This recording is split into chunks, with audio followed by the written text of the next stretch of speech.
જો હું આ કર્યું છે તો અરે પણ તું વાગ્યા ઉપર મલમ લગાવે છે કે મીઠું તો કેટલું દુખે છે લે. એટલી તકલીફ હોય ને તો ના જઈએ પિંકીની મદદ કરવા. અરે પણ કોઈ બિચારી અબલા નારી આમ આટલા કેડ સમા પાણીમાં ભરાઈ ગઈ હોય તો મારો ફરજ બને છે કે હું જઈને એની મદદ કરું. એની મદદ કરવા જોડે ઘણી હતો ને.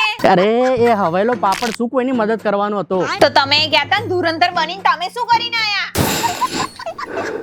મદદ તો કોઈને કરી નહીં, પાછા લપસી ગયા અલગ. એ તો હારું તે સોસાયટીના 4 જણા ઉચકીને મૂકી ગયા, નકર દેડકાની માફક તે આરોટતા હો રોડ ઉપર. અરે તો મારો તો સ્વભાવ જ આમ મદદશીલ છે યાર. પછી ગરમી હોય કે વરસાદ, એક વાર જો કોઈએ મદદની પોકાર કરી નાખીને તો હાવ જ કોઈ દિવસ ના પાડી જ ના શકા. એમ તો આનો ડબ્બો, આમાં મેં મેથીના ગોટા ભર્યા, જઈને મારી મમ્મીને ઘરે આપતા હો.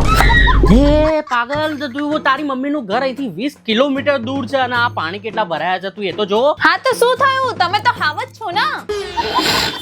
તો હાવજ જાઓ, ઊભા થાઓ ને કેડ સમા પાણીમાં મારા મમ્મીના ઘરે ડબ્બો આપતા હો ને રિટર્નમાં શાકભાજી ને 2 દૂધની થેલી લાવવા ના ભૂલતા. હા